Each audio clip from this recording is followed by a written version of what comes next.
नमस्कार विद्यार्थी मित्रांनो, एमपीएससी विजाड या आपल्या यूट्यूब चॅनलवर आपल्या सर्व विद्यार्थी मित्रमैत्रिणींचे मी मनपूर्वक स्वागत करतो. मित्र हो, आपण स्वस्त असाल, मस्त असाल आणि आपला जो काही अभ्यास आहे स्पर्धा परीक्षेचा तो पूर्ण ताकदीने चालू असेल ही अपेक्षा करतो. बघा मित्र हो, कालच आपण ज्या परीक्षेची तयारी करत आहोत त्या परीक्षेची जाहिरात प्रसिद्ध करण्यात आलेली आहे आणि आपण जे काही सगळे विद्यार्थी मित्र आहोत जे सुप्त अवस्थेमध्ये गेलेले होतो, नक्कीच आपण सगळे ऍक्टिव्ह मोड मध्ये आलेले आहोत.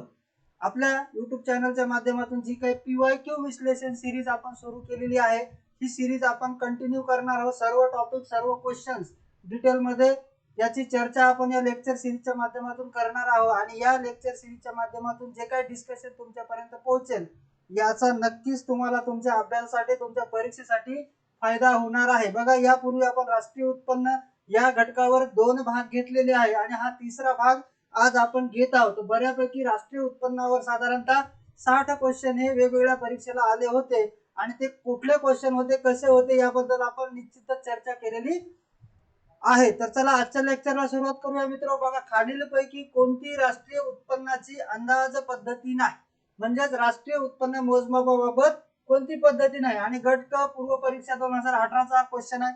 नक्कीच गट क चा क्वेश्चन असल्यामुळे बऱ्याच मित्रमैत्रिणींना याचं उत्तर सुद्धा माहित असेल आणि हा क्वेश्चन वन लाइनर किंवा सोप्या पद्धतीने फ्रेम झालेला आहे. परंतु राष्ट्रीय उत्पन्नावर काठिण्य पातळीचे सुद्धा प्रश्न येतात हे आपण यापूर्वीच्या व्हिडिओ मध्ये किंवा लेक्चर मध्ये बघितलेलं आहे. तर बघा, या प्रश्नाचं जे काय अचूक उत्तर आहे, उत्पादन पद्धती आहे, त्याच्यानंतर उत्पन्न पद्धती आहे आणि खर्च पद्धती. आयात निर्यात पद्धती ही राष्ट्रीय उत्पन्न मोजमापाची पद्धती नाही. म्हणून पर्याय काय होईल, काय विचारलं, कोणती नाही, तर फक्त ब म्हणजे पर्याय क्रमांक 3 हे या प्रश्नाचं अचूक उत्तर आहे. आणि ह्या तीनही उत्पादन पद्धती म्हणजे तीनही मोजमापाच्या ज्या पद्धती आहेत नक्कीच तुम्हाला माहित आहे, यावर जास्त चर्चा करण्याची गरज मला तरी वाटत नाही. चला पुढचं बघा मित्र, देशातील अंतिम वस्तू आणि सेवांची बाजारी किंमत अधिक भारतीयांनी इतर देशात कमावलेले उत्पन्न वजा परदेशी व्यक्तींनी भारतात कमावलेले उत्पन्न म्हणजे खालीलपैकी कोणती संज्ञा होय. बघा, एमपीएससी मेन्स 2017 चा क्वेश्चन आहे. बघा, वन लाइनर क्वेश्चन आहे परंतु पूर्ण संकल्पना आपल्याला माहित असेल. म्हणजे या ठिकाणी काय विचारलं त्यांनी, जीएनपी विचारलेला आहे. काय विचारलेलं, GNP. GNP is equal to काय, जीडीपी प्लस काय करतो आपण, एक्स मायनस एम करत असतो. हा फॉर्म्युला तुम्हाला माहित असेल तर या फॉर्म्युल्यामध्ये या प्रश्नाचं उत्तर आहे. मग काय विचारलं, परदेशी व्यक्तींनी भारतात केलेले कमावलेले उत्पन्न म्हणजे खालीलपैकी कोणती संज्ञा, तर कुठली आहे, एकूण राष्ट्रीय उत्पन्न म्हणजे ज्याला काय म्हणतो, जीएनपी, ग्रॉस नॅशनल प्रोडक्ट असं आपण म्हणत असतो. सोपा क्वेश्चन होता आणि हा जो फॉर्म्युला आहे तुम्हाला माहित असेल तर नक्की जीडीपी आणि जीएनपी मध्ये काय फरक आहे हे सुद्धा तुम्हाला माहित आहे. पुढच्या प्रश्नाकडे जाऊ मित्र. खालील विधाने विचारात घ्या. राज्यसेवा मुख्य परीक्षा 2017 चा क्वेश्चन आहे. बघूया आपण क्वेश्चन काय म्हणते ते. बघा, आपल्या टप्प्यातला होता का, आपल्या अभ्यासानुसार आहे का, आपल्याला नेमका काय अनुभव आहे. बघा, स्टेटमेंट किती आहेत, ए बी सी स्टेटमेंट आहेत. उत्पादन पद्धती वस्तू आणि सेवांचे निव्वळ मूल्यवर्धी दर्शवते, बरोबर. त्याच्यानंतर उत्पन्न पद्धती सेवा क्षेत्राचे स्थूल देशांतर्गत उत्पादन दर्शवते आणि केंद्रीय सांख्यिकी ऑर्गनायझेशन तर्फे राष्ट्रीय उत्पन्न मोजमापासाठी उत्पादन पद्धती आणि उत्पन्न पद्धतीचा एकत्रित वापर केला जातो. तर हे तीनही स्टेटमेंट काय आहेत मित्र, बरोबर आहेत. या ठिकाणी काय म्हटले, निव्वळ मूल्यवर्धी. आपण जीव्हीए मोजत असतो तर ग्रॉस व्हॅल्यू ऍडिशन जी काय झालेली आहे त्याच्या आधारे आपण काय करत असतो, जीडीपी मोजत असतो किंवा जीव्हीए मोजत असतो. त्याचं उदाहरण सुद्धा आपण यापूर्वीच्या लेक्चर मध्ये किंवा यापूर्वीच्या व्हिडिओ मध्ये घेतलेलं आहे. त्याच्यामध्ये काय असतं की निव्वळ तुमची वृद्धी किती झाली म्हणजे व्हॅल्यू ऍडिशन किती झाली. गव्हाचं आपण म्हणजे उदाहरण घेतलं होतं आणि गहू समजा शेतकऱ्याने 10 क्विंटल गहू जर उत्पादित केलेला असेल किंवा पिकवलेला असेल आणि या गव्हापासून आपण त्याचा आटा तयार करत असेल, आट्यापासून आपण ब्रेड तयार करत असेल, तर बघा गहू जर समजा 10,000 रुपयाचा असेल, बरोबर, आटा तयार झाल्यानंतर त्याचं व्हॅल्यू 15,000 झाला असेल आणि तुम्ही ब्रेड तयार केल्यानंतर साधारणतः त्याचं व्हॅल्यू किती झालेलं असेल. बघा, आकडे जरा थोडे मोठे व्हायला लागले आपले. बघा, 15,000 आणि ब्रेड तयार केल्यानंतर त्याचं व्हॅल्यू किती व्हायला लागलं, 25,000 व्हायला. म्हणजे 10,000 याच्यामध्ये इन्क्लूड आहेत. म्हणजे या ठिकाणी 5,000 व्हॅल्युएशन वाढलेलं आहे आणि हे 15,000 याच्यामध्ये इन्क्लूड आहेत. म्हणजे या ठिकाणी 10,000 रुपये काय झालेलं आहे, व्हॅल्युएशन किंवा मूल्यवृद्धी झालेली आहे. म्हणून जीडीपी मोजताना उत्पादन पद्धतीमध्ये वस्तू आणि सेवांचे निव्वळ मूल्यवृद्धी मोजल्या जाते. मूल्यवाढ किती झाली ती त्या त्या टप्प्यावर मोजली जाते. जर आपण या सगळ्यांची बेरीज केली तर आपला जीडीपी मोठा होऊन जाईल ना, असं मोजत नाही. तर अंतिम वस्तू आणि सेवांच्या किमती मोजताना जे काही मध्यवर्ती वस्तू असतात त्यांच्यावर जो काही खर्च झालेला आहे तो आपण मायनस करत असतो. म्हणजे प्रधान मूल्य म्हणजे फायनल ज्या काही वस्तू झालेल्या आहेत, अंतिमतः वस्तू ज्या तयार झालेल्या आहेत त्याच्यामधून आपण मध्यवर्ती काय करत असतो, मध्यवर्ती उपभोग हा काय करत असतो, मायनस करत असतो. हे सूत्र सुद्धा तुम्हाला लक्षात ठेवता येते. म्हणजेच मूल्यवाढ म्हणजे काय ते सुद्धा तुम्हाला यावरून लक्षात येते, हे लक्षात असू द्या.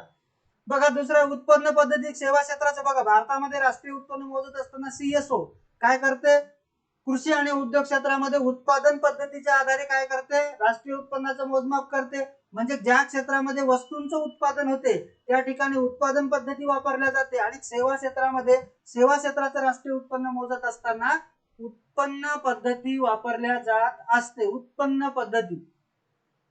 पद्धती म्हणजे काय, शिक्षक असेल, डॉक्टर असेल, इंजिनियर असेल, सीए असेल, यांनी किती सेवा दिली हे आपण मोजमाप करू शकत नाही. त्या सेवेच्या बदल्यामध्ये त्या उत्पादक घटकाला किती मोबदला मिळाला, म्हणजे त्याला उत्पन्न किती मिळालं हे मोजत असतो. म्हणून उत्पन्न पद्धती या ठिकाणी लक्षात असू द्या.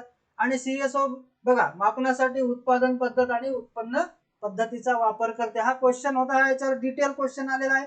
असे क्वेश्चन तुमच्या पूर्व परीक्षेला 2024च्या जी की 2025 मध्ये होणार आहे या परीक्षेला येऊ शकतात. बरं बघा, हरित स्थूल देशांतर्गत उत्पादनाच्या संदर्भात खालील विधाने विचारात घ्या. जी ग्रीन जीडीपी आपण मोजत असतो, कारण आपण जीडीपी तर मोजतो, वस्तू आणि सेवांचं उत्पादन व्हायला अर्थव्यवस्थेचे वृद्धी व्हायली, अर्थव्यवस्थेमध्ये विकास घडून येत आहे. परंतु मित्र, या विकासामुळे राष्ट्रीय उत्पन्न मोजत असताना आपण त्याचा इम्पॅक्ट निसर्गावर काय होत आहे, या पृथ्वीवर काय होत आहे, या अर्थानं जर बघितलं तर आपण हरित स्थूल देशांतर्गत उत्पादन सुद्धा मोजत असतो. मग बघा 1900 स्टेटमेंट काय, 1990 मध्ये हरित स्थूल देशांतर्गत उत्पादन ही संकल्पना विकसित झाली. बरोबर, 1990च्या दशकामध्ये ही संकल्पना विकसित झालेली आहे. या संकल्पनेमध्ये मानवी कल्याणावर परिणाम करणारे प्रदूषण आणि कमी झालेल्या नैसर्गिक साधन सामग्रीची होणारी किंमत, म्हणजे कमी झालेली साधन सामग्री म्हणजे वस्तू आणि सेवा उत्पादित करत असताना आपण नैसर्गिक संसाधने वापरतो आणि मग आपण जीडीपी मोजला आणि मग नैसर्गिक संसाधने कमी किती झाली, किती वापरले, याच्या आधारे त्याची होणारी किंमत या घटकाचा विचार केला जातो. बरोबर आहे. ग्रीन जीडीपी काढताना तशा पद्धतीने ग्रीन जीडीपी म्हणजे काय, जीडीपी म्हणजे ग्रीन जीडीपी आहे, इथं काय लिहायचं, green GDP is equal to GDP minus N. N म्हणजे किंवा त्याला काय म्हटलेलं आहे, रिसोर्सेस, नॅचरल रिसोर्सेस, आर म्हटलेले त्यांनी, आर, आणि मायनस ए. आर म्हणजे काय, तर नैसर्गिक संसाधने जे कमी होतात त्याची किंमत, आणि ए म्हणजे वस्तू आणि सेवा उत्पादित केल्यामुळे पर्यावरणाचा जो ऱ्हास होतो त्याची किंमत. जर आपण आपल्या जीडीपी मधून जो काही हेडलाईन जीडीपी आहे त्याच्यामधून जर मायनस केलं तर नक्कीच आपल्याला ग्रीन जीडीपी काढता येतो. मग हे स्टेटमेंट सुद्धा काय आहे, बरोबर विचार केला जातो. बरोबर आहे, विचार केला जातो. आणि सन 2000 पासून चीन मध्ये हरित स्थूल देशांतर्गत उत्पादनाचे मोजमाप सुरू झाले. तर हे विधान चूक आहे, कारण इथं वर्ष त्यांनी चुकवलेलं आहे. 2006 ला चीन या देशाने ग्रीन जीडीपी मोजण्याचा प्रयत्न केला होता, मग त्यांनी 2007 ला तो बंद करून टाकला. का, तर 2006 ला त्यांनी जेव्हा ग्रीन जीडीपी मोजला तेव्हा त्यांच्या 2004च्या जीडीपी मध्ये 3% त्यांना घट झाल्याचं दिसून आलं. म्हणून त्यांनी सांगितलं ग्रीन जीडीपी मोजायचं नाही, कारण आपली आर्थिक वृद्धी किंवा आर्थिक विकास हा कमी दर्शवला जातो. अशा पद्धतीनं ही एक नवीन संकल्पना कधी आलेली आहे, 1990च्या दशकामध्ये. म्हणून पहिले दोन स्टेटमेंट बरोबर आहेत. म्हणून ए आणि बी पर्याय क्रमांक 3 हे या प्रश्नाचं काय आहे, अचूक उत्तर आहे. लक्षात असू द्या. खालीलपैकी कोणती राष्ट्रीय उत्पन्नाचा अंदाज करण्याची पद्धत नाही. आताच आपण एक क्वेश्चन बघितला, हा रिपीटेड क्वेश्चन आहे. म्हणजे कोणता आहे, आयात निर्यात पद्धत. बघा मित्र, बऱ्याच वेळा परीक्षेला येणारे प्रश्न हे रिपीटेड असतात किंवा जुन्या पीवायक्यूच्या आधारे ते मॉडिफाय होऊन येत असतात. म्हणून पीवायक्यू हे आपल्या परीक्षेसाठी अत्यंत महत्वाचे असतात. या पीवायक्यूच्या विश्लेषणातून एकतर आपल्याला नवीन काही कंटेंट मिळत असतो की ज्यावर प्रश्न विचारण्याचं आणखी बाकी आहे, त्यासोबतच प्रश्नाचं मॉडिफिकेशन करून काही नवीन क्वेश्चन आला का ते सुद्धा आपल्याला त्याच्याहून सॉल्व्ह करता येत असतो किंवा काही question as it is repeat सुद्धा होत असतात. अशा स्वरूपाचा हा प्रश्न होता. बघा, भारतात राष्ट्रीय उत्पन्न मोजताना कोणता कालखंड हे वर्ष मोजले जाते? तर बघा, सर्वांना माहिती आहे 1 एप्रिल ते 31 मार्च हे आर्थिक वर्ष भारतामध्ये आहे. कधीपासून? 1867 पासून. त्यापूर्वी 1860 ते 1867 काय होतं? 1 मे ते 30 एप्रिल अशा पद्धतीने आपलं आर्थिक वर्ष होतं. आणि याच्या संबंधित 2 कमिट्या सुद्धा आल्या होत्या. एलके झा समिती होती आणि त्याच्यानंतर अलीकडे 2016 ला एक समिती स्थापन करण्यात आली होती की राष्ट्रीय म्हणजे जे काही आर्थिक वर्ष आहे ते मोजमापाचं आर्थिक वर्ष बदलण्याच्या बाबतीमध्ये. परंतु त्या दोन्ही कमिटीने दिलेल्या शिफारसी शासनाने स्वीकारलेल्या नाहीत आणि 1867 पासून जे काही चालू आहे आपलं आर्थिक वर्ष हेच आर्थिक वर्ष चालू आहे. मग राष्ट्रीय उत्पन्न मोजत असताना कालखंड कोणता घेतला जातो? कारण आपण राष्ट्रीय उत्पन्नाची व्याख्या करतो की एका विशिष्ट कालखंडामध्ये किंवा आर्थिक वर्षामध्ये देशामध्ये उत्पादित होणाऱ्या वस्तू आणि सेवा असा जेव्हा म्हणतो तेव्हा तो जो कालखंड असतो तो 1 एप्रिल ते 31 मार्च. एलके झा कमिटी आणि आणखी एक 2016 ला जी कमिटी आली तिचं नाव तुम्ही लक्षात असू द्या. बघा, स्थूल देशांतर्गत उत्पादन जीडीपीचा अर्थ काय? एसटीआय प्री 2016 चा क्वेश्चन आहे, म्हणजेच प्रिव्हियस इयर क्वेश्चन आहे. बघा, जीडीपी म्हणजे काय? जीडीपी म्हणजे जीएनपी होईल का नाही, एनएनपी होईल का नाही, कारण ह्या तिन्ही संकल्पना स्वतंत्र आहेत. मग इथं काय म्हणलं, एका देशाच्या सीमेतच उत्पादित झालेल्या वस्तू आणि सेवा, हे बरोबर आहे. जीडीपी ग्रॉस डोमेस्टिक म्हणजे देशाअंतर्गत, देशाच्या भौगोलिक सीमेच्या आतमध्ये किंवा देशाच्या आर्थिक प्रक्षेत्राच्या आतमध्ये जेव्हा वस्तू आणि सेवा उत्पादित होतात त्याचं जर आपण बाजार भावानुसार मापन केलं असेल तर त्याला आपण जीडीपी म्हणतो. सोपी संकल्पना आहे, तुम्हाला सुद्धा माहित असेल, पाठ सुद्धा असेल. सरकारी उत्पन्न घेतो का जीडीपी मध्ये? सरकारी उत्पन्नच असते का? फक्त नाही. वरील पैकी कोणते विधान बरोबर आहे? तर सी विधान बरोबर आहे. पर्याय क्रमांक 3 हे या प्रश्नाचं अचूक उत्तर आहे. आता आपण जसजसा पुढे जाऊ तसतसे तुम्हाला सोपे क्वेश्चन दिसणार, कारण सुरुवातीला अलीकडच्या काळातले क्वेश्चन होते, आता आपण मागे जात आहे. जसं आता इथं बघा 2015 चा क्वेश्चन आहे. तर 1949 च्या राष्ट्रीय उत्पन्न समितीने राष्ट्रीय उत्पन्न मोजण्याची कोणती पद्धत सुचवली होती? मग निव्वळ उत्पादन पद्धत यास, निव्वळ उत्पन्न पद्धत यास, खर्च पद्धत हे केली होती का त्याने? सुचवली नव्हती. आणि दरडोई खर्च पद्धत सुद्धा सुचवली नव्हती. तर ए आणि बी हे प्रश्नाचं स्टेटमेंट जर बघितलं तर पर्याय क्रमांक 3 हे या प्रश्नाचं उत्तर आहे. राष्ट्रीय उत्पन्न समिती 1949, 4 ऑगस्ट 1949 ही तारीख लक्षात ठेवायची. कमिटीचे अध्यक्ष कोण होते? पीसी महालनोबिस, हे सुद्धा तुम्हाला माहित आहे. सदस्य कोण होते? धनंजय गाडगीळ आणि व्ही.के. आर.व्ही. राव. तर व्ही.के. आर.व्ही. राव यांनी सुद्धा राष्ट्रीय उत्पन्न मोजलेलं आहे, परंतु ते स्वातंत्र्याच्या पूर्वी. तर व्ही.के. आर.व्ही. राव यांनी भारताच्या राष्ट्रीय लेखांकन प्रणालीचा काय घातलेला आहे? पाया घातले. राष्ट्रीय लेखांकन प्रणाली. कारण यांनी सर्वात प्रथम काय केलं होतं? शास्त्रशुद्ध पद्धतीने काय मोजलं होतं? राष्ट्रीय उत्पन्न मोजलं होतं व्ही.के. आर.व्ही. राव. मग यांना म्हणतात राष्ट्रीय लेखांकन प्रणालीचे जनक म्हणतात. त्यासोबत त्यांनी राष्ट्रीय उत्पन्न मोजत असताना सेन्सस ऑफ आउटपुट म्हणजे उत्पादनाची गणना आणि उत्पन्नाची गणना अशा 2 मेथड वापरल्या होत्या. उत्पादनाची गणना जसं आपण जनगणना करतो तसंच, आणि उत्पन्नाची गणना हे तुम्ही लक्षात असू द्यावे. हे 2 पॉइंट तुम्हाला परीक्षेला विचारल्या जाऊ शकतात. सोबत काय लक्षात ठेवायचं? राष्ट्रीय उत्पन्न निव्वळ उत्पादन पद्धत, निव्वळ उत्पन्न पद्धत. इथं उत्पादनाची गणना आणि उत्पन्नाची गणना हे कोणाचं आहे? व्ही.के. आर.व्ही. राव. तर हे लक्षात असू द्यायचं आहे. चला पुढच्या प्रश्नाकडे जाऊया मित्रांनो. खालीलपैकी कोणती विधाने योग्य आहेत? योग्य, अयोग्य, बरोबर, चूक, अचूक हे सगळं व्यवस्थित वाचायचं, नाहीतर आपल्या प्रश्नाचं उत्तर गडबडीमध्ये चुकू शकतो.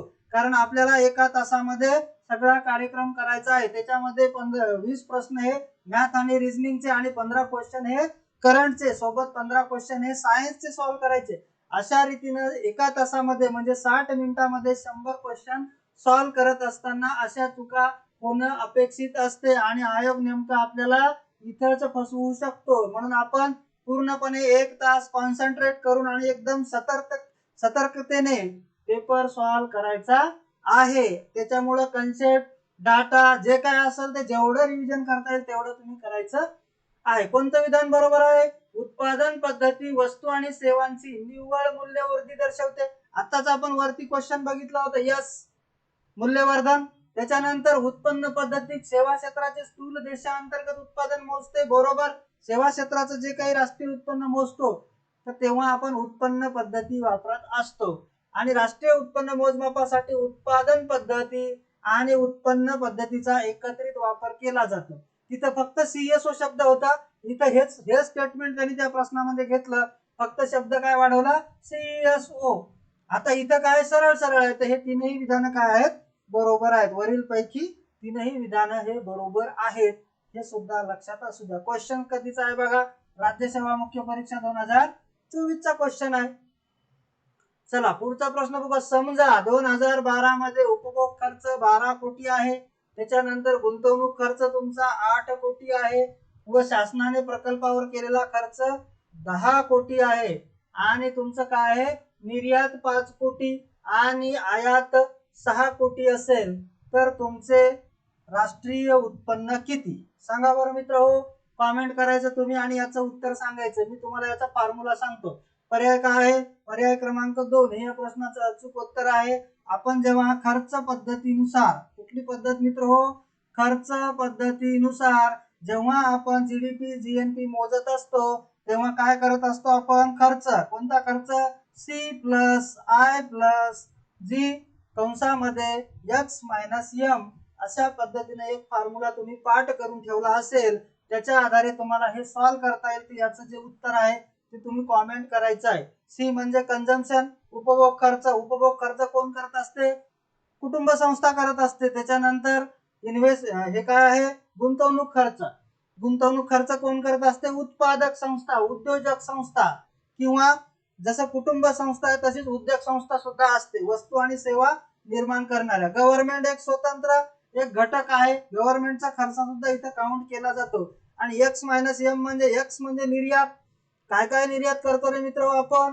वस्तू आणि सेवा निर्यात करतो, आपले श्रम निर्यात करतो आणि त्यासोबतच आपण काय करत असतो? आपल्या देशात जर भांडवल उपलब्ध असेल तर भांडवल सुद्धा निर्यात करत असतो. अशा पद्धतीने लक्षात ठेवा. आयात सुद्धा काय करत असतो? इतर देशामध्ये उत्पादित होणाऱ्या वस्तू आणि सेवा आयात करतो, त्यासोबत त्या देशातले श्रम सुद्धा आयात करत असतो आणि आपण त्या देशातलं भांडवल, जसं आपण एफडीआय हा शब्द ऐकला असेल, एफडीआय वर वारंवार प्रश्न येतात.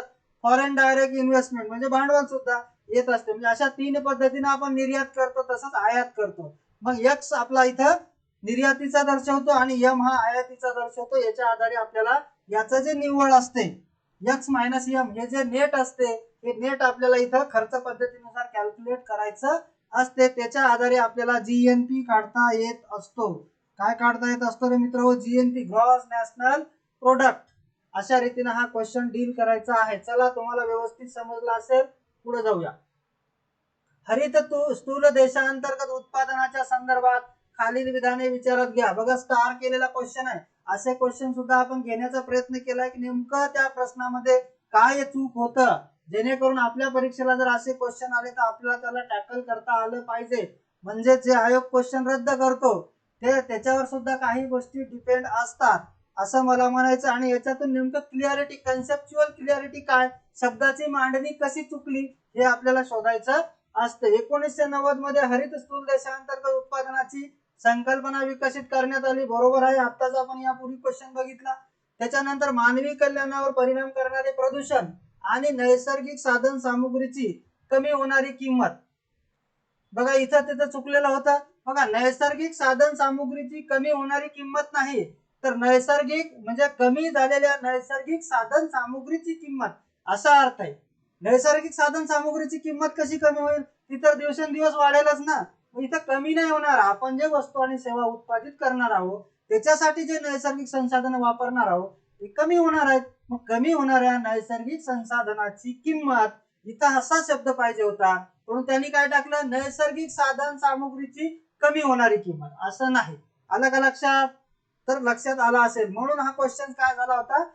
रद्द झाला होता. खालील विधाने विचारात घ्या. काय विचारलं? योग्य विचारलं. म्हणजे हे विधान काय आहे? चुकीचं आहे.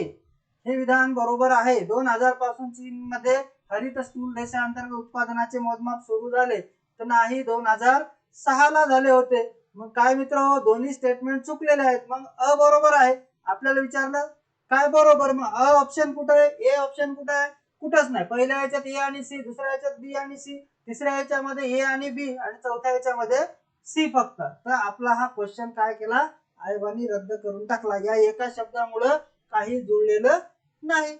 म्हणजे हे बरोबर आहे, खालचे दोन चुकीचे, मग बी आणि सी चुकीचं, तर हे बरोबर पाहिजे. विचारलं योग्य, हे कुठं जुळत नाही म्हणून हा क्वेश्चन रद्द झालेला आहे. भारत सरकारद्वारा पीसी महालनोबिस यांच्या अध्यक्षतेखाली राष्ट्रीय उत्पन्न समितीचे गठन कोणत्या वर्षी करण्यात आले होते? एसओ पूर्व परीक्षा 2024 चा क्वेश्चन, वन लाइनर क्वेश्चन तुमच्या पाठ सुद्धा असणार आहे. 1949, 4 ऑगस्ट 1949 ही डेट आता तुम्ही पाठ करून टाकलेली आहे. परंतु राष्ट्रीय उत्पन्न समितीवर येणारे क्वेश्चन याच्या पुढचे कसे असू शकतात? राष्ट्रीय उत्पन्न समितीने काय मोजमाप केलं, किती सांगितला होता रे भाऊ, किती सांगितला होता आपला जीडीपी? तर 8,650 कोटी एवढा त्याने जीडीपी सांगितला होता. कोणत्या वर्षाचा? 1948-49. दरडोई उत्पन्न किती सांगितलं होतं?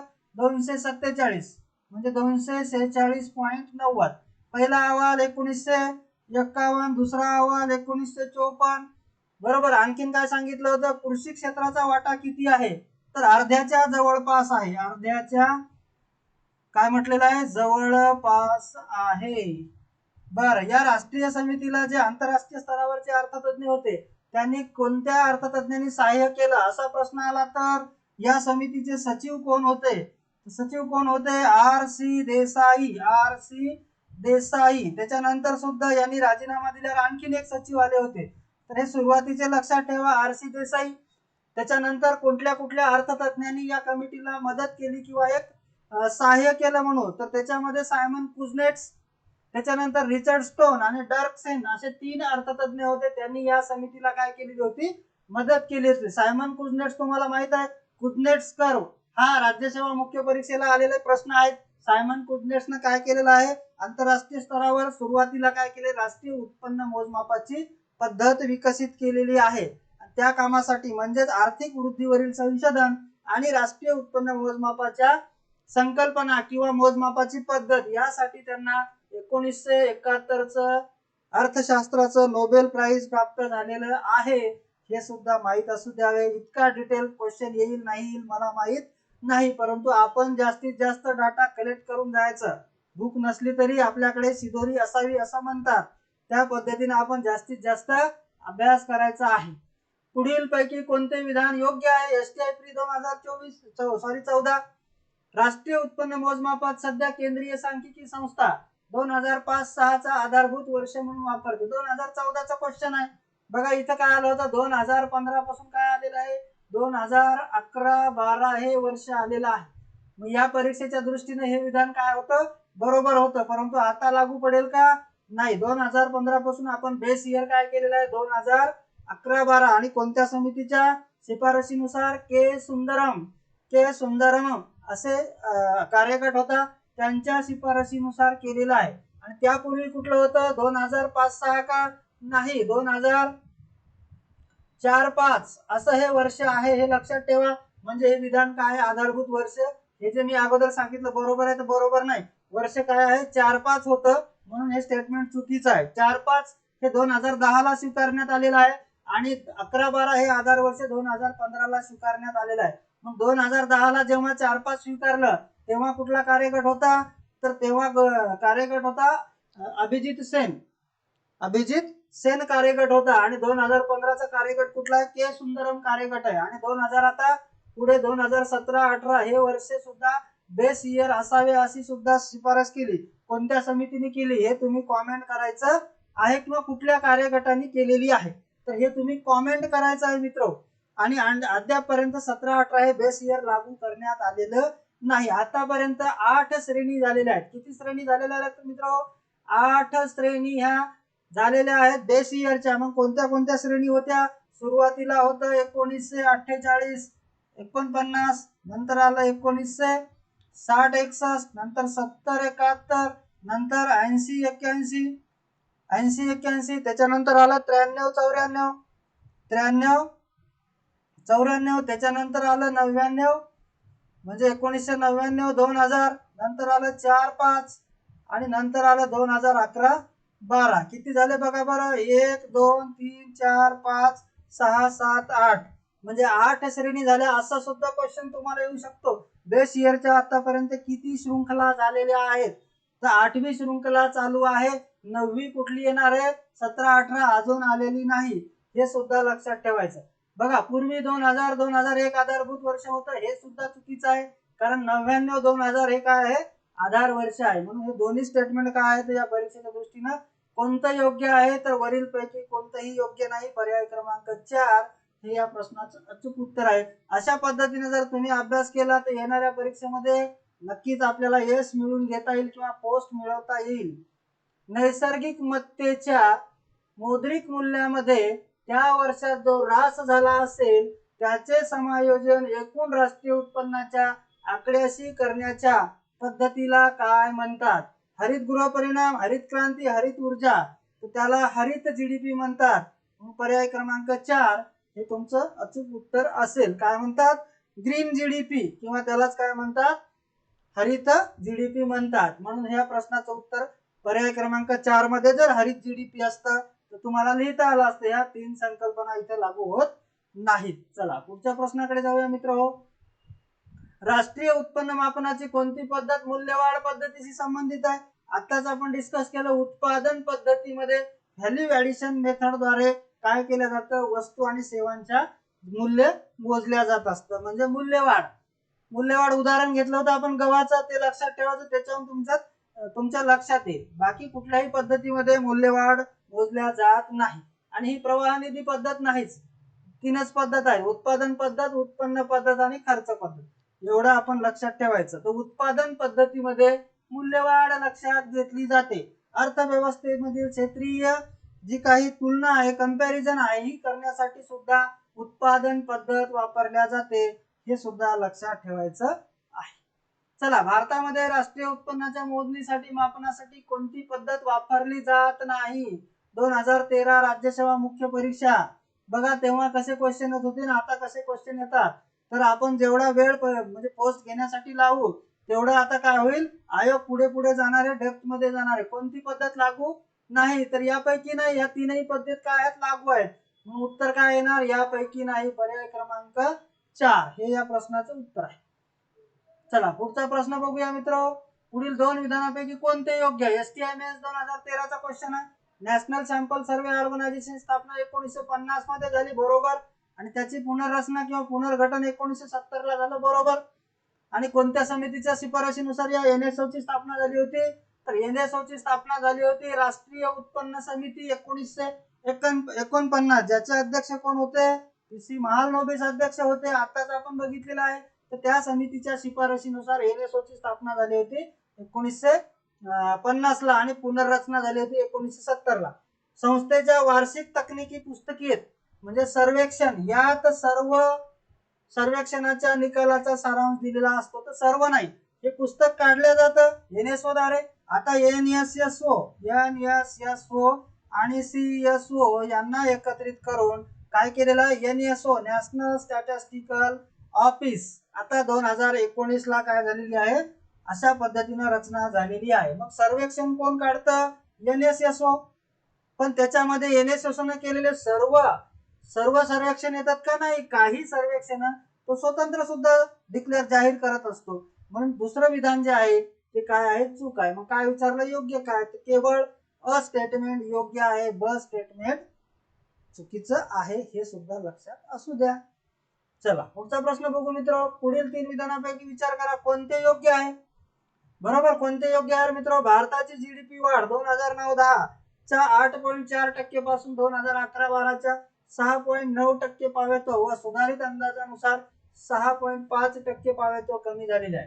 कुठला क्वेश्चन आहे मित्र, STIMS 2013 म्हणजे मेन्सला क्वेश्चन कसे असतात बघा, आकडेवारी बेस्ड क्वेश्चन असतात. एवढी जुनी आकडेवारी मला तर काही माहित नाही, परंतु रिसेंट आकडेवारी ज्या परीक्षेला आपण जाणार आहे त्याच्या अगोदर वर्ष 2 वर्षाची आकडेवारी तुम्ही वाचून जाणे अपेक्षित असते. बरं, हा प्रश्न सुटतो का, जरी आकडेवारी माहित नसेल तर हा सुटतो का, हे खाली आहे ना आणखीन. तर बघा, सन 2011-12च्या उद्योग क्षेत्रातील मंदी या जीडीपी घसरणीस दुय्यम कारण आहे. आता काय तेव्हा काय होतं कोणाला काही माहित नाही. तिसरं विधान काय, भारतातील निर्यातीस परदेशातील मागणी घटणे प्रामुख्याने या जीडीपी घसरणीस कारणीभूत आहे. आता तुम्ही सांगा, भारताच्या निर्यातीस परदेशातील मागणी घटणे म्हणजे भारताचा जीडीपी घटण्यासाठी परदेशातून जी काही मागणी होते, म्हणजेच आपल्या देशातून परदेशामध्ये जी निर्यात होते ती निर्यात कमी झाली, म्हणजे त्या लोकांची मागणी कमी झाली, त्याच्यामुळे आपली निर्यात कमी झाली, आणि निर्यात कमी झाली म्हणून आपला जीडीपी घसरणीस कारणीभूत आहे. हे काही कारण होईल का? अजिबात कारण होणार नाही. मग आपण जर गेलो तर काय म्हटलं, कोणतं योग्य आहे, काय योग्य नाही, म्हणजे हा पर्याय गेला, हा पर्याय गेला आणि हा सुद्धा पर्याय गेलेला आहे. काय उत्तर आहे? जरी आपण आकडेवारी बघून परीक्षेमध्ये घाबरून गेलो तरी घाबरायचं नाही. सर्व स्टेटमेंटवर व्यवस्थित विचार करायचा आणि त्याच्यानंतर पर्याय मल्टिपल एमसीक्यू आहे ना आपल्याकडे. तर क तर आपल्याला डॉट माहित आहे, निर्यात घटली म्हणून तुमचा जीडीपी घटतो असं नाही. देशातील उत्पादन क्षमता किंवा देशाच्या अर्थव्यवस्थेची जे पोटेन्शियल असते ते आपण जीडीपीच्या माध्यमातून मोजत असतो. मग पोटेन्शियल कमी झाला असं म्हणावं लागेल. केवळ निर्यात कमी झाली किंवा परदेशातील लोकांची आपल्या वस्तू आणि सेवांना जी मागणी होती ती कमी झाली म्हणून भारताचा जीडीपी कमी झाला असं म्हणता येणार नाही. मग पर्याय बघून या प्रश्नाचं उत्तर सुटते. परंतु बरेच मित्र असतात की प्रश्नामध्ये आकडेवारी दिली, वर्ष दिले आणि मग गोंधळून जातात. गोंधळायचं नाही. असे प्रश्न तुम्हाला चांगल्या स्कोर मध्ये नेऊन ठेवतात. असा क्वेश्चन जर तुम्हाला टॅकल आला करता आला तर नक्कीच तुम्ही इतर विद्यार्थी मित्र मैत्रिणींच्या पुढे जाऊ शकता, नाहीतर ते तुमच्या पुढे जातील. ओके, चला पुढच्या प्रश्नाकडे जाऊया मित्र. एनएनपी नेट नॅशनल प्रोडक्ट बरोबर एनएनपी जीएनपी मायनस. आता इथं नेट शब्द आहे. एनएनपी म्हणजे नेट. नेट मोजताना आपण काय करतो बघा, एनएनपी इज इक्वल टू काय आहे, जीएनपी. एनएनपी काढत net national product, gross national product minus घसारा. कशाचा घसारा काढतो रे मित्र आपण? स्थिर भांडवली वस्तूचा घसारा काढत असतो. स्थिर भांडवली वस्तू म्हणजे एखादी इमारत आहे, एखाद्या फॅक्टरीची इमारत असेल किंवा एखादी यंत्रसामुग्री असेल. जसं एखाद्या इमारतीचं वर्ष समजा लाईफ तिचं 100 वर्ष आहे, म्हणजे काय तर ती एका वर्षामध्ये 1% तिचा घसारा होत असतो. मग तो घसारा पैशामध्ये मोजायचा असतो आणि तो जीडीपी जीएनपी असेल म्हणजे ग्रॉस मधून मायनस करायचा असतो, तेव्हा आपल्याला नेट मिळत असते. इथं काय विचारलं, एनएनपी इथं स्टार केलं. मग जीएनपी डीएम डिप्रिशिएशन ऑफ जे काही स्थिर भांडवल असेल ते, आणि DN depreciation of natural resources. अशा पद्धतीने हे फॉर्म्युला विचारला होता. याच्यामध्ये जर आपण गेलो तर काय करता येईल आपल्याला, याच्यामध्ये पर्याय बघून उत्तर शोधता येईल. बघा, डीएम म्हणजे उत्पादित भांडवली वस्तूचा घसारा. Yes, DM. जेव्हा आपण एनएनपी काढतो तेव्हा आपण जीएनपी मधून काय करतो, घसारा. घसारा कशाचा मायनस करतो, तर हे बघा, भांडवली वस्तूचा घसारा. उत्पादित भांडवली वस्तूचा, कारण भांडवली वस्तूचं सुद्धा उत्पादन कोणाला कोणाला करावं लागेल ना. ज्या उत्पादित झालेल्या भांडवली वस्तू आहेत, जसं एखादी इमारत तयार झाली उत्पादित झालेली, एखादी मशिनरीज तयार झाली उत्पादित झालेली वस्तू आहे, मग त्या भांडवली वस्तूचा घसारा. भांडवली वस्तू म्हणजे काय, अशा वस्तू की ज्या उत्पादन प्रक्रियेमध्ये वापरल्या जातात, सोबतच त्या भांडवली वस्तूच्या आधारे आपल्याला अर्थव्यवस्थेमध्ये उपभोग्य वस्तूची काय करता येते, निर्मिती करता येत असते. अशा वस्तूंना आपण अर्थशास्त्राच्या भाषेत भांडवली वस्तू म्हणत असतो. म्हणून आपण एनएनपी काढताना जीएनपी मायनस घसारा म्हणजे स्थिर भांडवली वस्तूचा घसारा किंवा उत्पादित भांडवली वस्तूचा घसारा सोबत डीएन. डीएन म्हटलं त्याने, डीएन म्हणजे काय, डीएन. आता इथं बघा, इथे शब्द होता सातत्यपूर्ण, निव्वळ राष्ट्रीय. सातत्यपूर्ण म्हणजे काय, सस्टेनेबल. मग आपण जर NNP is equal to GNP minus घसारा काढला असेल तर आपण नेट नॅशनल प्रोडक्ट काढलं, पण आपल्याला काय काढायचं, सातत्यपूर्ण म्हणजे सस्टेनेबल नेट नॅशनल प्रोडक्ट. मग सस्टेनेबल कशाच्या आधारे काढता येईल आपल्याला, आणखीन याच्यातून काय मायनस करावं लागेल, पर्यावरणीय जो काय ऱ्हास झाला त्याचं मूल्य सुद्धा आपल्याला मायनस करावं लागेल. मग पर्याय क्रमांक 1 हे या प्रश्नाचं उत्तर आहे, पर्यावरणीय भांडवलाचा घसारा. आता परीक्षेमध्ये किंवा पुस्तकामध्ये असे शब्द दिलेले असतात, पर्यावरणीय भांडवल. पर्यावरणीय भांडवल म्हणजे काय, नैसर्गिक साधन सामुग्री. मग नैसर्गिक साधन सामुग्री कमी होणारी जे नैसर्गिक साधन सामुग्री आहे ती आपण ग्रॉस मधून काय करत असतो, मायनस करत असतो. त्यासोबतच वस्तू आणि सेवा उत्पादित केल्यानंतर पर्यावरणावर जो ऱ्हास होतो त्याचं सुद्धा मूल्य आपण काय करत असतो, मायनस करत असतो. अशा रीतीने आपल्याला जर सातत्यपूर्ण NNP काढायचा असेल तर त्यामध्ये उत्पादित भांडवली वस्तूचा घसारा आणि पर्यावरणीय भांडवली वस्तूचा घसारा आपल्याला मायनस करायचा असतो. म्हणून पर्याय क्रमांक 1 हे या प्रश्नाचं काय आहे, अचूक उत्तर आहे. बघा, रिकामी जागा म्हणजे एका वर्षात उत्पादित सर्व वस्तू आणि सेवांचा एकूण बाजार भाव होय. कृषी सेवा पूर्व परीक्षा 2012 चा क्वेश्चन. एका वर्षात उत्पादित सर्व वस्तू आणि सेवांचा काय आहे, स्थूल राष्ट्रीय उत्पन्न आहे, राष्ट्रीय उत्पन्न आहे, वैयक्तिक उत्पन्न आहे की निव्वळ राष्ट्रीय. आता स्थूल म्हटलं तर निव्वळ नाही, वैयक्तिक नाही, मग राष्ट्रीय उत्पन्न आहे की स्थूल राष्ट्रीय उत्पन्न आहे, स्थूल राष्ट्रीय उत्पन्न आहे. फक्त राष्ट्रीय उत्पन्न आहे का, नाही. राष्ट्रीय उत्पन्न कशाला म्हणतात, NNP या घटकाला म्हणतात राष्ट्रीय उत्पन्न, नेट नॅशनल प्रोडक्ट. यालाच वेगळ्या अर्थाने आपण राष्ट्रीय उत्पन्न म्हणत असतो. मग ते मार्केट प्राइसला मोजलं का, त्याच्यानंतर घटक खर्चानुसार मोजलं का, चालू किमतीला मोजलं का, स्थिर किमतीला मोजलं का, याच्यावर सुद्धा प्रश्न येत असतात. मग NNP हा कशाच्या आधारे मोजला जातो, स्थिर किंमत, स्थिर बाजार किंमत. आता आपण GDP जो मोजतो किंवा GVA मोजतो तो स्थिर बाजार किमतीला मोजत असतो. म्हणून NNP सुद्धा कशाला मोजेल आपण, स्थिर बाजार किमतीला. मग स्थिर बाजार किमतीला मोजलेला जो NNP असतो ते असते राष्ट्रीय उत्पन्न. यावर सुद्धा प्रश्न येऊ शकतो, खालीलपैकी कशाला राष्ट्रीय उत्पन्न म्हणतात. मग तुम्ही लिहा GDP, GNP, बरोबर, त्याच्यानंतर NNP आणि NDP. हे 4 पर्याय जर तुम्हाला टाकले, म्हटलं राष्ट्रीय उत्पन्न कशाला म्हणतात, तर राष्ट्रीय उत्पन्न हे NNP स्थिर बाजार किमतीला म्हणत असतात. हे सुद्धा लक्षात ठेवायचं. पुढचा प्रश्न आहे बघा, भारतात राष्ट्रीय उत्पन्नाविषयीचे अंदाज कोणाकडून वर्तवले जातात. नियोजन मंडळ बरखास्त झालं, भारतीय रिझर्व्ह बँक मौद्रिक धोरण आणते किंवा पैसा चलन याच्याशी बँकिंग रिलेटेड आहे. वित्त मंत्रालय स्वतंत्र आणि CSO, तर CSO काय करत असते, या प्रकारचे आकडे आणत असते. राष्ट्रीय उत्पन्नाचं मोजमाप करणे, सांख्यिकी विषयक स्टँडर्ड निश्चित करणे, CPI काढणे, IIP काढणे, त्याच्यानंतर इंडस्ट्रियल जी काही सर्वे असतात त्याची माहिती प्रसिद्ध करणे, हे सगळं काम कोण करत असते, CSO, जे की आता NSO या नावाने ओळखले जाते 2019 पासून. अशा पद्धतीने हा क्वेश्चन होता. बघा, भारतात 6-7 कृषी क्षेत्राचा हिस्सा, GDP मध्ये GNP मध्ये तुम्हाला कृषी क्षेत्राचा हिस्सा विचारला जातो. कधी, 2006-7 ला किती असेल रे मित्र, 18% आसपास असेल असं मला वाटतं. याचं अचूक उत्तर काय माहित नाही.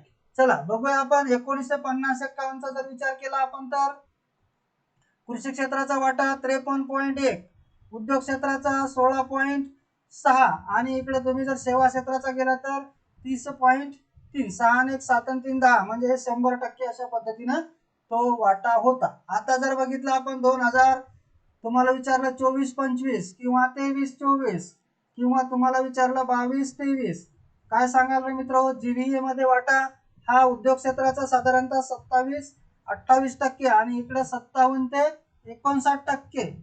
मग उरलेला काय असेल, कृषीचा असेल साधारणतः 15 ते 16%. आता वेगवेगळ्या ठिकाणी वेगवेगळा डाटा असतो. जेव्हा GDP असतो तेव्हा थोडीशी पर्सेंटेज बदलतो आणि GVA म्हटलं तर पर्सेंटेज बदलतो, कारण GDP मोजतो आपण चालू बाजार किमतीला आणि स्थिर बाजार किमतीला, स्थिर बाजार किंमत. आणि GVA कशाला मोजतो आपण, GVA सुद्धा आपण स्थिर बाजार किमतीलाच मोजतो. हे सुद्धा लक्षात ठेवायचं, स्थिर बाजार किंमत. मग याच्यात काय फरक आहे, तर इथं आपण चालू म्हणजे करंट बाजार किमती ज्या असतात त्याच्या आधारे GDP काढत असतो. GVA हा स्थिर बाजार किमतीला मोजला जातो.